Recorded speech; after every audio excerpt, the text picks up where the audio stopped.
वो मैकेनिज़्म जिससे पता चल सके कि एनिमल कैसे हीट के साइंस प्रोड्यूस करता है और किस वक्त एनिमल्स को इंसेमिनेट करना चाहिए। नेचुरल मेटिंग में एनिमल के सीमेन डिपॉजिट विजाइना में, जबकि आर्टिफिशियल इंसेमिनेशन में सर्विक्स को पॉज करके यूट्राइन बॉडी में जो है वो इंसेमिनेशन की जाती है, सीमेन डिपॉजिट किया जाता है। जब एनिमल हीट पर नहीं होता है तो वल्वा ड्राई होता है, वल्वल लिप्स ड्राई होते हैं। बाहर से देखने पे जो पार्ट नज़र आता है वो ड्राई होते हैं। जैसे ही ये हीट के करीब आता है, हीट में आ जाता है, वल्वल लिप्स स्वॉलन और रेडिश हो जाते हैं। विजाइना 6 इंचज़, सर्विक्स 1 इंचज़ की और सर्विक्स क्लोज होती है। सिर्फ हीट के टाइम पे ओपन होती है, डायलेट होती है। ब्रीडिंग के बाद रिदमिक कॉन्ट्रैक्शंस होती हैं एक्सीटोसिन और एस्ट्रोजन के हार्मोन के ज़रिए से, जो स्पर्म को यूट्राइन हॉर्न से ओविडक्ट तक ट्रांसफ़र करती हैं। यूट्राइन हॉर्न से नीचे आने के बाद स्पर्म यूट्रस और ओविडक्ट के जंक्शन यूट्रोट्यूबल जंक्शन पर अबनॉर्मल स्पर्म फ़िल्टर कर दिए जाते हैं और ओविडक्ट के लोअर पोर्शन इस्थमस में इन्हें रिजर्वायर और स्टोर कर लिया जाता है, जहां पर इनकी इंसेमिनेशन के 5 से 6 घंटे के बाद फिजियोलॉजिकल चेंजेस स्पर्म की मेम्ब्रेन में होती हैं, जिनको कैपेसिटेशन कहते हैं। और कैपेसिटेशन दरअसल कैपेसिटी टू फर्टिलाइज होती है, जो इस्थमस की वॉल्स के साथ अटैच होने के 5 से 6 घंटे बाद कैपेसिटेशन का अमल पूरा होता है। इंसेमिनेशन के 5 से 6 घंटे बाद sufficient number of capacitated sperms isthmus में स्टोर हैं। एम्पुला ओवरी से अटैच ओविडक्ट का पार्ट फर्टिलाइजेशन यहाँ पर होती है। एक बिलीव किया जाता है कि सिग्नल, एक केमिकल सिग्नल ओवा जब रिलीज़ होता है तब वो केमिकल सिग्नल रिलीज़ हो के इस्थमस से स्पर्मेटोजोआ की एंट्री करवाता है और एम्पुला में स्पर्म और ओवा अटैच हो जाते हैं। इनफंडिबुलम ने कवर किया होता है ओवरी को, ताकि कोई ओवा बॉडी कैविटी में ना गिर सके। इनफंडिबुलम पे हेयर लाइक स्ट्रक्चर होते हैं और एम्पुला पे भी, जो ओवा को साइट ऑफ फर्टिलाइजेशन जो एम्पुला में होती है पर भेजते हैं। ओवरी के 2 काम होते हैं, एक एग प्रोड्यूस करना ओवा और दूसरा हार्मोन 2 जो होते हैं एस्ट्रोजन और प्रोजेस्टेरोन ओवरी से प्रोड्यूस होने वाले। ओवरी पर स्ट्रक्चर 2 होते हैं, एक कार्पस ल्यूटियम और एक फॉलिकल्स। फॉलिकल्स जो होते हैं, जब डोमिनेंट फॉलिकल रप्चर करता है ईस्ट्रस के दिन पर, तो 95% बाकी फॉलिकल्स रिग्रेस हो जाते हैं और उनकी जगह नए फॉलिकुलर वेव्स के फॉलिकल्स ले लेते हैं।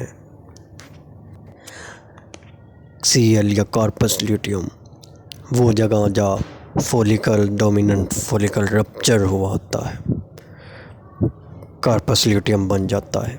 ये भी एक हार्मोन रिलीज़ करता है, प्रोजेस्टेरोन, और इसके क्राउन सा बन जाता है ऊपर, जिससे रेक्टल पल्पेशन में हेल्प होती है। ये भी अंदर से फॉलिकल की तरह फ्लूइड फील्ड होता है, लेकिन इसकी वॉल्स थिक होती हैं।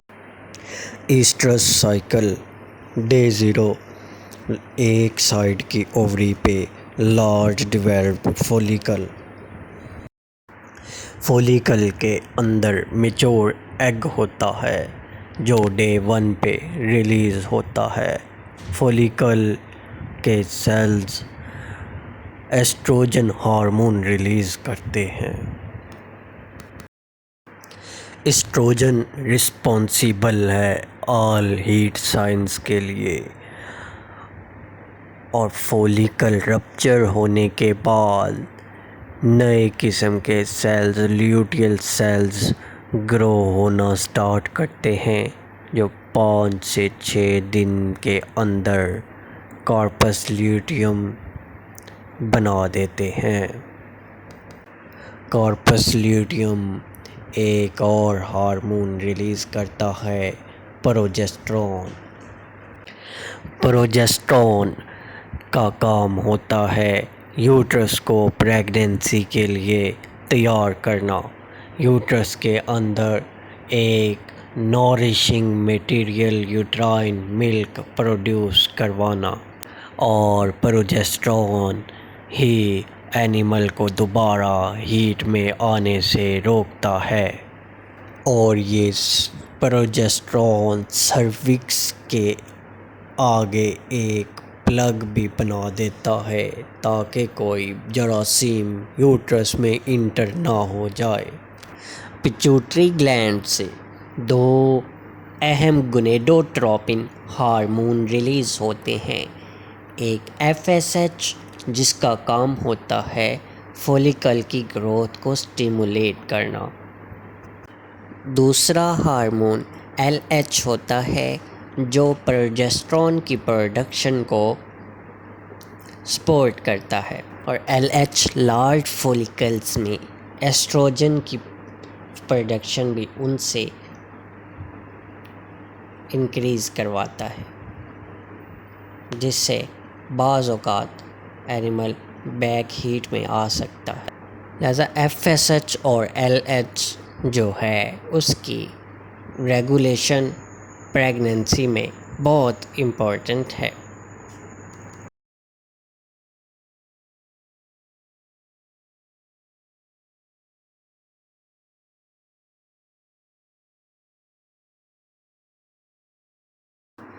अगर गाय की इंसेमिनेशन नहीं हुई है तो डे 16 to 18 को मैटरनल रिकॉग्निशन डेज कहते हैं। इसमें काऊ की यूट्रस सर्च करती है एम्ब्रियो को, और अगर डे 16 to 18 में यूट्रस को कोई एम्ब्रियो ना मिले तो इस मैटरनल रिकॉग्निशन पीरियड में वो एक और हार्मोन रिलीज़ करती है इस पीरियड के बाद, जिसको कहते हैं प्रोस्टाग्लैंडिन। प्रोस्टाग्लैंडिन Cl को डिस्ट्रॉय कर देती है, और जब Cl की डिस्ट्रक्शन होती है तो प्रोजेस्टेरॉन की कंसंट्रेशन ख़त्म हो जाती है, जिससे पिट्यूटरी ग्लैंड गोनेडोट्रोपिन की सिक्रीशन करना बिगिन कर देता है। FSH स्मॉल फॉलिकल्स की ग्रोथ को स्टिमुलेट, और LH स्टिमुलेट करता है प्रोजेस्टेरॉन प्रोडक्शन बाय Cl, और estrogen production by large follicle भी LH करता है। हार्मोन या ओवरी के स्ट्रक्चर की बेस पे ईस्ट्रस साइकिल को 2 फेजेस में डिवाइड किया जाता है। ल्यूटियल फेज़ जो होती है वो हीट में आने के 5वें या 6ठे दिन बाद जब कार्पस ल्यूटियम बन जाता है, उस वक़्त से लेके कार्पस ल्यूटियम के रिग्रेस होने तक 16वें से 17वें दिन तक होती है। इसमें डोमिनेंट हार्मोन प्रोजेस्टेरॉन होता है।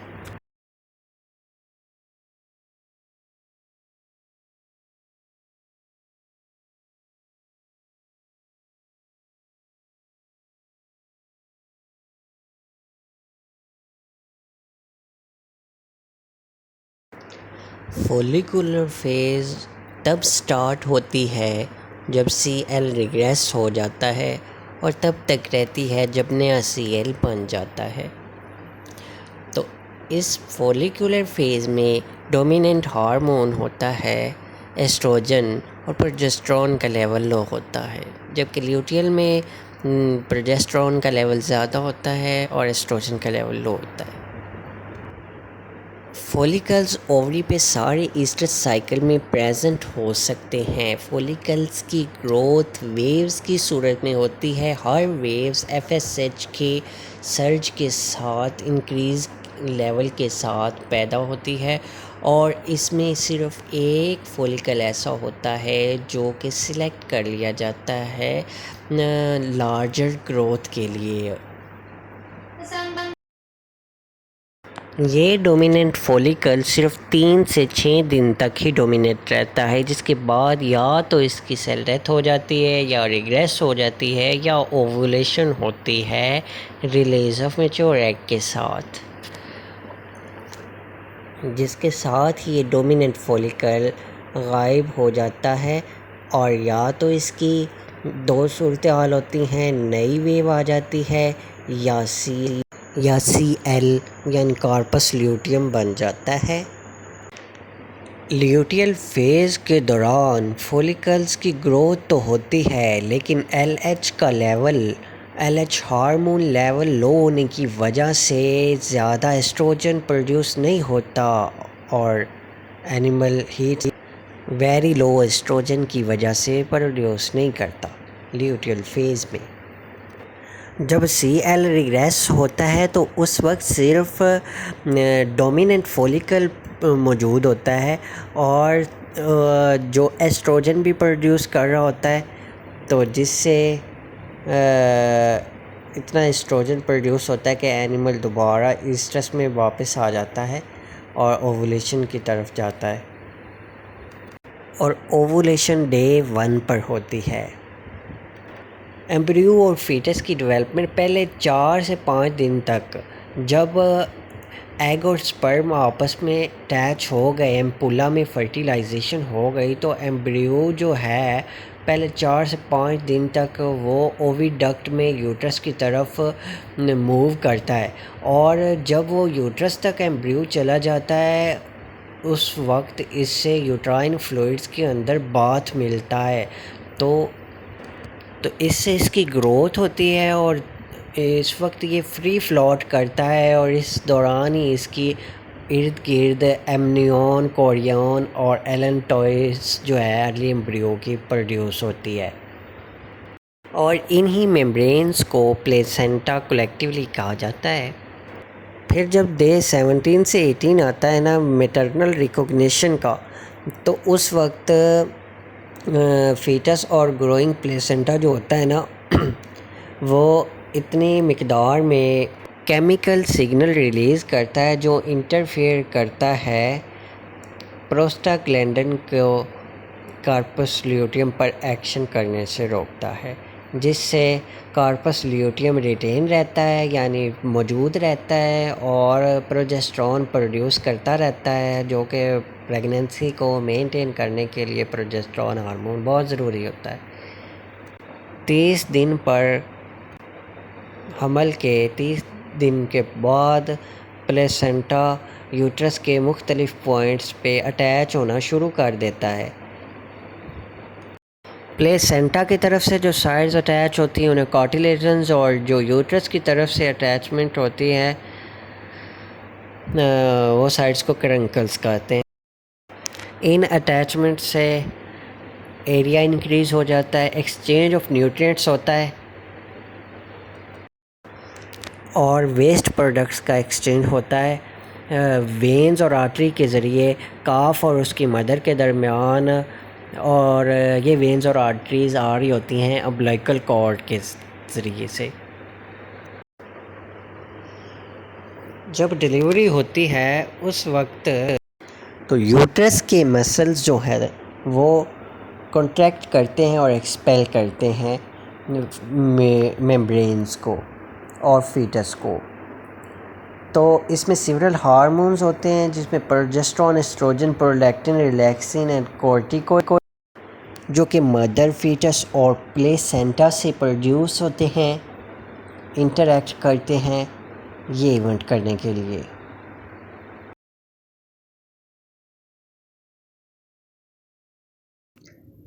और ओवरी से रिलीज़ होने के बाद एग की लाइफ 12 घंटे होती है।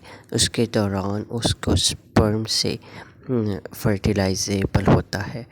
तो इंसेमिनेशन के 24 घंटे तक स्पर्म फर्टिलाइजेबल होता है।